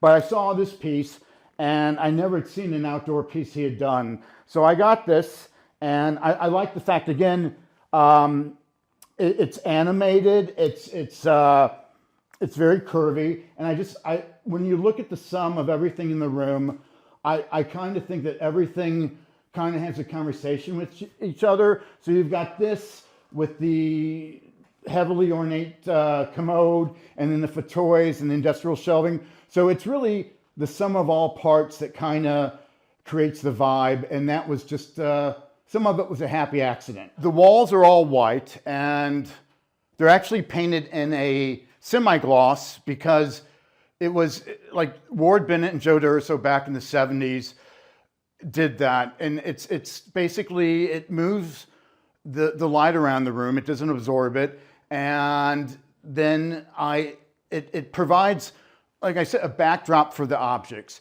But the ceiling is black. When I grew up in St. Louis, a friend of mine, Jimmy Jameson, hey Jimmy, owned nightclubs. So I went to his place, and this was probably, I don't know, a long time ago, and the ceiling was painted black. And I was like, okay, this is really cool. And I forgot about it. And then when I moved in here one night, truth be told, after a bottle of red wine, I was like, I want a black ceiling. So I went out and got a gallon of paint and painted the ceiling black in one night. And that's from my friend Jimmy's place in St. Louis. And so it stuck with me, obviously. And I love the thing about the black that's so cool at night, and you'll see it when you get in my bedroom. At night, it disappears. So minus the track lighting, you don't get a sense of how tall the space is. It disappears. It's dramatic, and it's nice. I find that to be peaceful, actually. I think that obviously the success in an interior, it has to work for the person. So, you know, this being my place, it's deeply personal. It works for me, and the layout probably wouldn't work for anyone else. But I think that a friend of mine was over the other night, and he made a comment. He went into my den and he said, oh, it looks like you have a Ouija board in here. So to me, another added layer of success to an interior is when it elicits an emotional response from someone, or actually makes them think about something. And, you know, everyone's gonna have a different take on it, but I think anytime it resonates with someone and makes them think, other than saying, oh, this is just a really pretty space, but for someone to think like it has a vibe and a feel, whatever it elicits in that person, that's what I wanted to do. I just wanted to make people kind of aware of their surroundings. Basically, I decorated the apartment over time. When I moved in, I really didn't have a lot of furniture, and I slowly filled in with artwork and antiques that I collected in my travels. and over the years, and it just kind of was very organic. I had a plan kind of for how I wanted to lay out the spaces, but I just began to fill in with things that I picked up. And over the years, I've actually, as I've figured out how to best live in the space, I've moved things around that suit the way I live in it.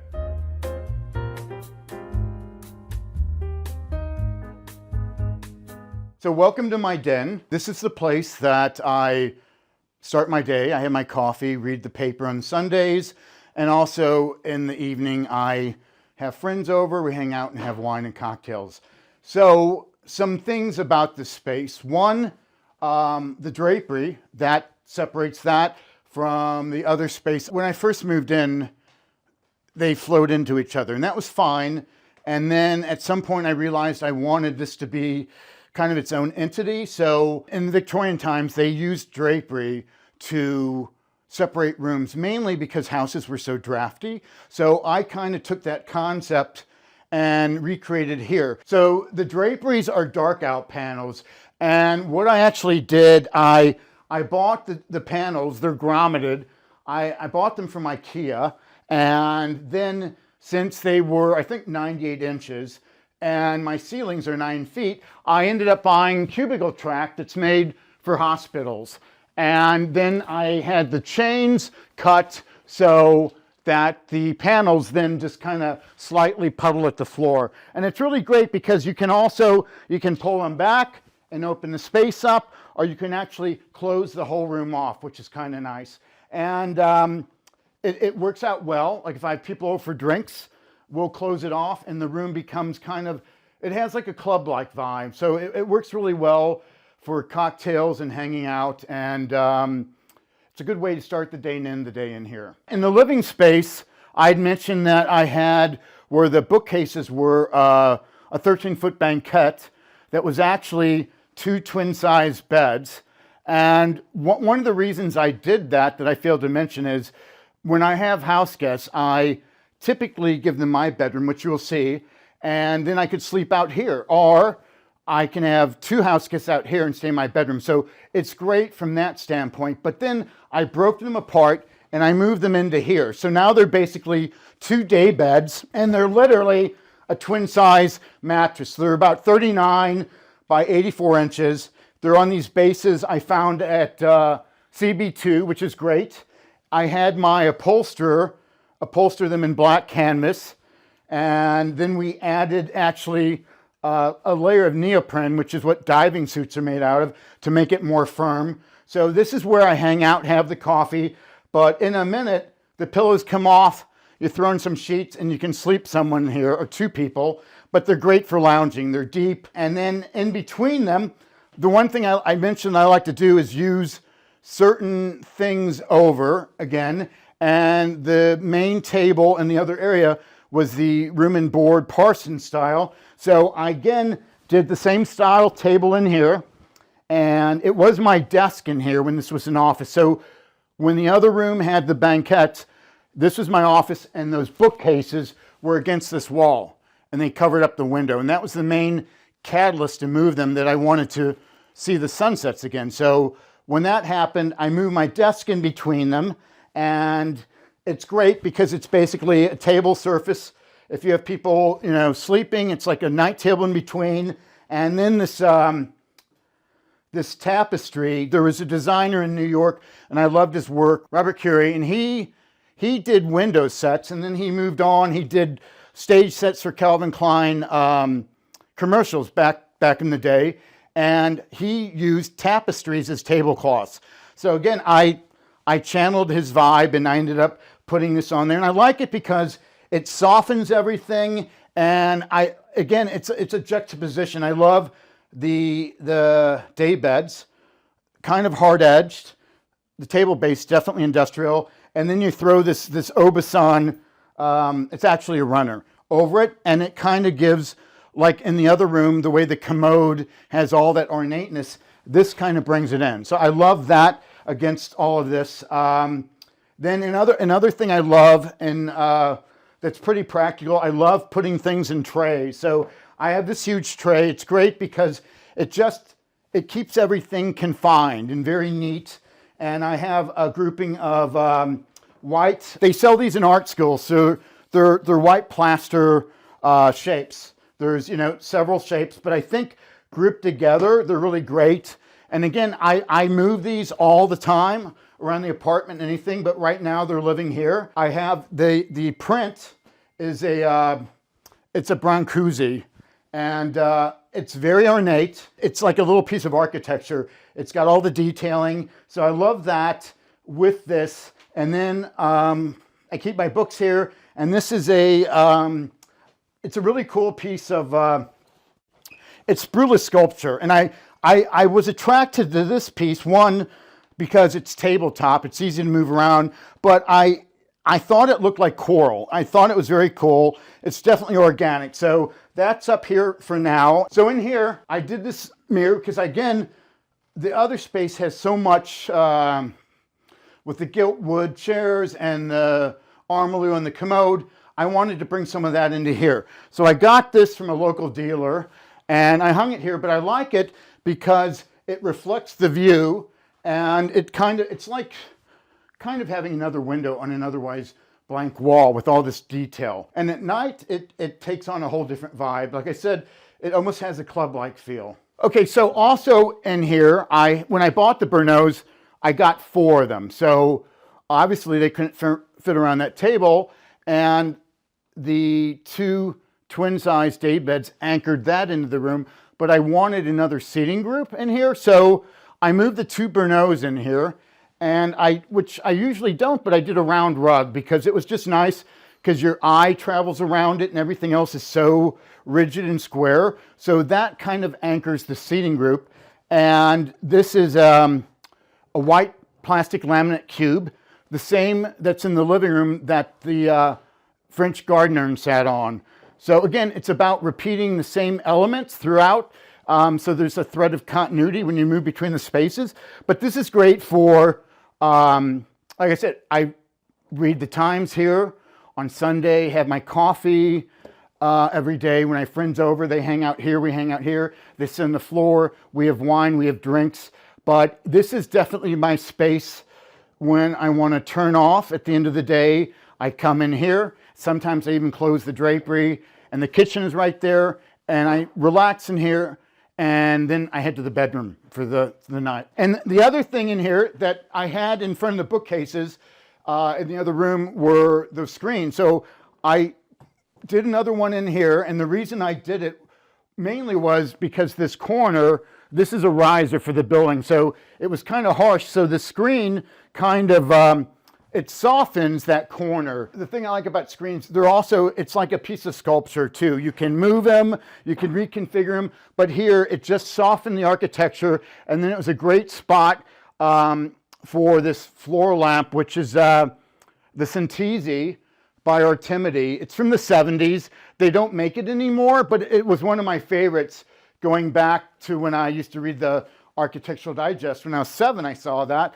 So it was very cool. When I saw one on eBay, I snapped it up. So I love the fact too that the screen, you can stand here and look in the other space in that. And like I said, it's like connect the dots. You have the same 48-inch height, and it just makes your eye go seamlessly between the spaces. When I was in high school, I originally wanted to be an architect until I found out the math that was involved. So I actually always had loved interiors, and I think I actually got into interior design. Basically, I think I was around 7, and my mom used to drop me off at the public library, and there was an aisle with all the Architectural Digest magazines. So I would sit there for the entire Saturday leafing through the magazines, and then that's when my love of design started. And when I was in college, I worked in visual merchandising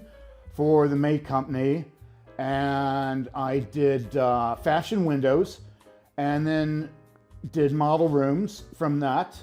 And that's when I really learned about scale, sight lines, color, lighting, and also then I actually I worked in floral design for an event planner. And again, it taught me about color theory and textures and scale again. And so I took all of that and then I went to college and got my degree. And then I moved to Chicago in '88 and I worked for a designer. And I continued to work part-time for a florist, Jason Richards, who at the time was the florist in Chicago. And I learned a lot from them. And that kind of allowed me to apply all that I learned into interior design. You know, there's a little bit of theater in interior design, and that comes from my visual background, and, you know, the colors and the scale, all of that. I think, honestly, I got a better education working in floral and visual merchandising than I did in college. When it comes to decorating my own home, I mean, I think at first it's a little bit intimidating in the sense that when your own client, you know, there's so many choices and so many things out there. And I do think that I had to live in the space for about a year before things made sense in regards to how I use the space, the way the light came in. And once I was able to step outside of myself and kind of view it as a project, like if I was doing it for a client, and that kind of allowed me to start the process. And there's a designer in New York, I always loved his work in college, Bob Bray from Bray Scheibel, and he had a great quote when he was interviewed. They asked him, what's the lowest budget you ever work with? And he said, of course it's mine. And I think, you know, that's part of was my journey. I didn't have a lot, and that's kind of why I went into the industrial things, because they were affordable and readily available. And then over the years, I started to buy antiques and things on my travels. But yeah, at first I would say I was a little bit intimidated because I had to get in my own head, and I really had never done that before. So now that you've seen my den, I'd like to show you my collection of mid-century barware in the kitchen. Come on and follow me. So I started collecting mid-century barware probably about 15 years ago, and I have a lot of pieces. One of my favorite designers is George Briard. He did this series, that's the Mosaico, and they're great. I mean, back in the day, I think my grandparents had these, but they're really cool because they're like little pieces of art. This has zodiac signs. Again, these are all Briard. These are special. And, you know, some are better for highballs, and then the lower ones, you know, for bourbon straight up or something. But I really like them because they kind of, and this is a cool piece. It's got the Greek key. Now, this is great for actually red wine. I do red wine in that a lot. And but it's nice because when you have people over for drinks, sometimes I'll let them pick what glass they want, and then no one ever drinks out of each other's glasses because everyone knows what they have. And then I have even more in here. Again, I have these these are red paisleys. Perfect for Bloody Marys on a Sunday morning. But I love these because they're older than me, which is kind of nice. And two, it's like a piece of nostalgia. I remember going to my grandparents' house, and they would serve drinks. They called them highballs in these. So they're not made anymore, and they become highly collectible. So I love the fact too that they add a detail into a room. It's almost like a little piece of artwork. When you have this piece on a table, it's great. It picks up the light. It's just so much nicer than a plain glass. Okay, now that we're done with the den and the living space, we're going to move into my bedroom. But first, I'd like to stop and tell you about this wall. So I bought at auction prints. They're the 12 Apostles, actually. And I had them sitting around for probably 5 years. And one night, I was actually at Walgreens, and they had these great frames. And so I bought 12 of the frames, and again, had a bottle of red wine and proceeded to put these up on the wall with double-faced tape. It took the whole night and a whole bottle of wine, but I am really happy with the results. And what I like to do, actually, it wasn't by accident, I like to group artwork together so it's more architectural. So these 12 prints on their own is nothing really, but when you put them together and mass them together, it becomes more architectural. It fills the wall, basically in here, the whole wall, the small corridor. And again, it gives a little bit of drama, but again, small hallways and entries are great to kind of have something like this because they're not an area you really live in. It's an area that you pass through. So things like this are nice because they give you a reason to stop and pause, and I love the way they look. Well, now we're in my bedroom. So I'll walk you through the space and tell you about a few of the pieces. So I took the black of the ceiling in the main living space, and in this case, I literally wrapped all the walls in it. And the other thing I should have mentioned is when I had the 2 day beds in the main living space as one long banquette, I had them delineated by these quilted blankets. And I ended up moving all the blankets into here. And the idea behind the blankets, a couple of things. One, I used to hear my neighbor who stayed up late and watched TV. And I think bedrooms should be very quiet and peaceful. And I was riding in a freight elevator and they had these moving blankets on the wall. And I was like, okay, that's cool. So I called a few companies that made them, and it turns out those are lined with fiberglass. So that wouldn't have been good. And I did some research and found a company called Acoustical Solutions. And these blankets are actually made for sound recording studios. So they literally absorb the sound. They absorb the sound from my neighbor's unit, and they absorb the sound within the room. So they don't hear me, I don't hear them. I used to love John Saladino's work, and he used to do quilted blankets and then on the wall like a tapestry. So that kind of stuck in my head. And then I loved this idea because it kind of took that to an extreme, but it adds a texture to the wall and it gives it depth. And with the black wall behind them, your eye kind of goes seamlessly into the wall. So those, I think, make a great backdrop for what I have going on. And then I know I'd mentioned the use of mirrors. So here I have, this is, it's called the looking glass mirror. And I spoke about the Anziano chair in the other room that was by Donghia, designed by John Hutton. So it's the looking glass mirror that John Hutton designed for Donghia. And it's about, it's probably about 4.5 feet by almost 8 feet high. And I got this actually from Donghia as a sample sale. So it was great.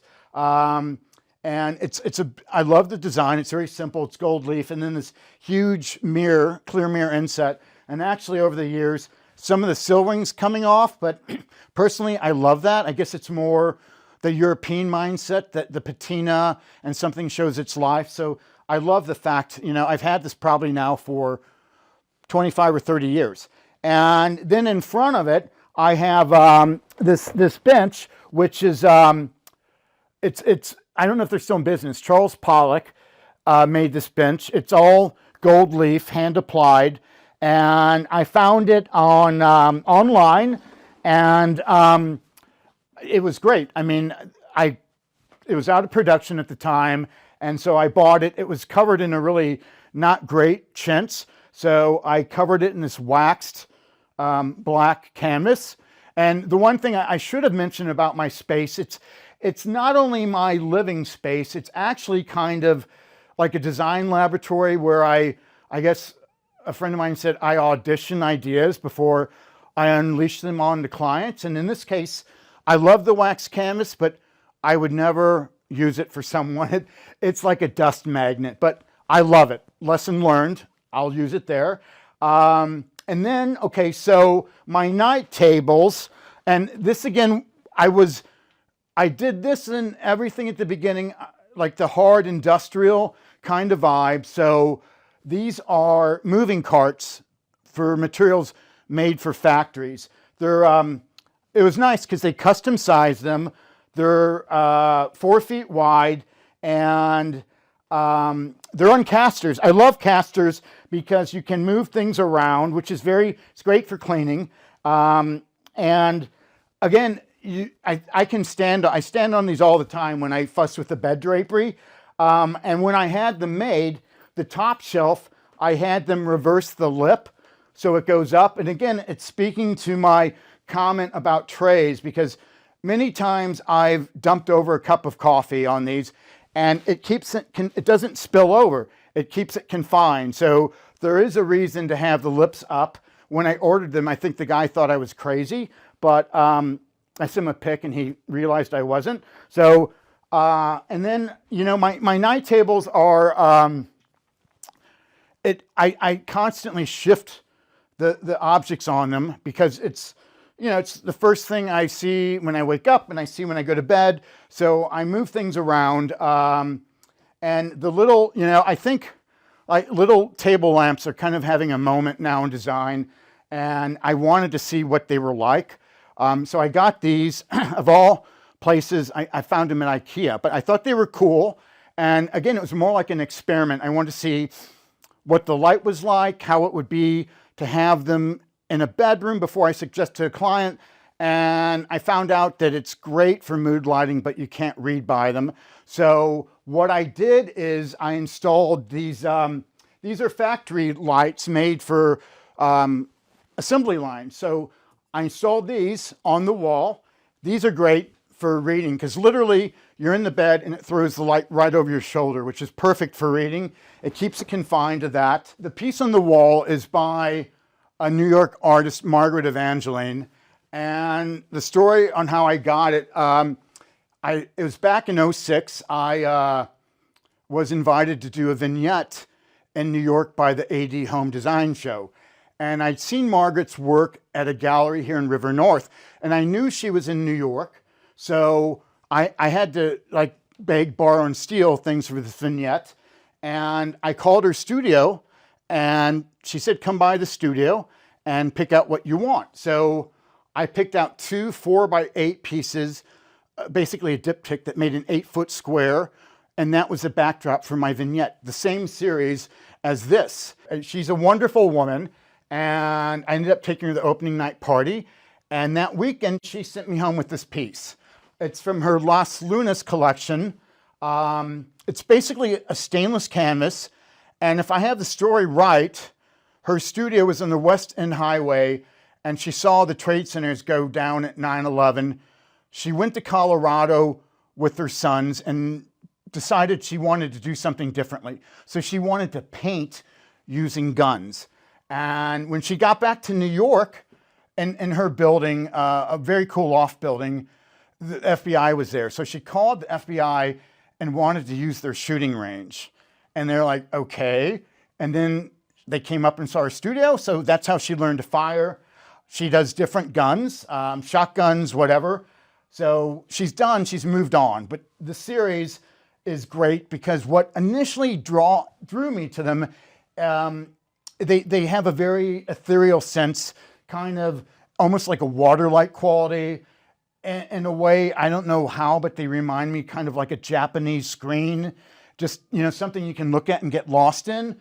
But in the bigger sizes, they're magical. But I love this piece. And again, it gets back to me saying pretty much everything I have in my house has a memory attached. And that's kind of what I tell clients. I'm like, you can go so far in designing, but then you need to fill in with things from your travels. And so I've been fortunate enough to have things from friends and colleagues that I can look back and, like describing this piece, I can remember in '06 when I got it in the evening. So I love that about objects. They're not accessories, they're kind of like a life experience. When I do things like drapery and bedding, I like things to be kind of lush and full. That's why the stacks of drapery were so full. I did this, it was my take on like a 1970s. I mean, I remember back in the day having those velour shirts and warm-up suits. So I was like, I wanted to do kind of a 1970s vibe, and I don't know why, but I kind of thought of like Halston and Studio 54, so I did this black. It's a velvet bedspread, but what I love about it, it's just got this great like watery quality to it. I mean, it's not stiff, it just falls. I think it's nice, and it softens. And again, this is that's the same base as the two day beds in the den. And that gets back to that I like to do certain things over and over throughout a space. The screens, and it gives you a thread of continuity, and not everyone notices it, but some do, and it just kind of leads you from the space in a very quiet way. So, but right now you can't see the base. I softened it with this. It's oversized, so I love that, and also it's pragmatic. I have a black dog, so I went with black. The pillows are the same size as on the day beds. They're black canvas, and then the bolster, and then a little kidney pillow, and then of course Henry. This is his favorite spot. The chairs are Swedish mid-century, and I loved the caning and the gilt and the finish. And again, it's kind of nicked up, and I love that, but again, you talked about doing your own space. I agonized over what to upholster them in, and then I thought, I'll just do black. So when you do the black, with all this black, it neutralizes it, and then your eye goes to all this beautiful design, and they feel like a little piece of sculpture in the room, and it kind of makes sense that they're here. If this would have been a traditional fabric, I think they would have looked out of place. So that's kind of how I married them into the room, much like the black wax canvas on the other. And this is kind of cool. So this has a good story behind it. I was looking for dressers, or chest of drawers, whatever you want to say, and I couldn't figure out anything that really worked for me.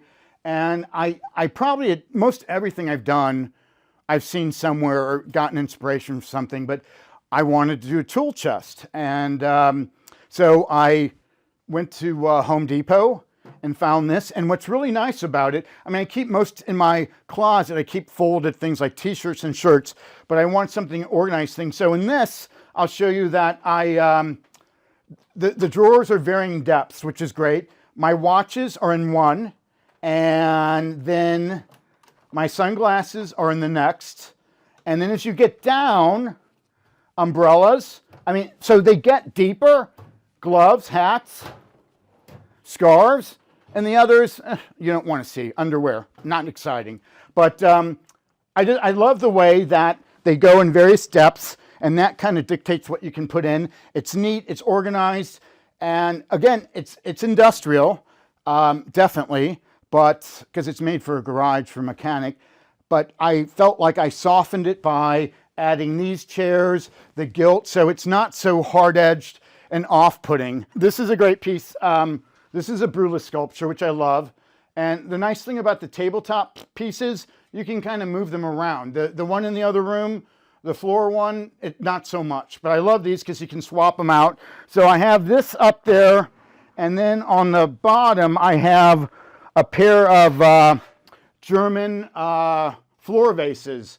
So these are from West Germany, probably 1970s, but they're great. And I actually found one, and I loved it. And then about a year later, I found another one in a different color. So they kind of live under here and sit next to each other. But I love the scale. I love the pop of color. I think it's great. And then, like I said, I switch everything out. But right now, I have an enameled mid-century Italian tray. And the other thing I always tell clients, friends, whatever, you need to keep fresh flowers by your bed. So I always have something by the bed. These aren't so fragrant, they're hydrangea. Usually if you do like a Rubin lily, it's nice, you wake up to that. But the vase is really beautiful. It's mid-century Czechoslovakia glass. It's very thick, but it's just beautiful. Even empty, it's beautiful. So that's next to the bed now. What I really love most about the unit, I would have to say, is the layout. It's laid out very intelligently. There's an entry, and then my bedroom is to your left, and the bathroom, and then straight ahead is what you'd call like the public spaces, the living room, and then my den. So it's a nice delineation of spaces, the way it's sequenced. It makes sense, and it really gave me a nice sense of direction when I started to design the unit. Home to me means, let's see, a refuge, downtime, recharging. That's it. It's like a personal, safe place. Like after a long day, I come in here, and it's like my blood pressure drops after a trip.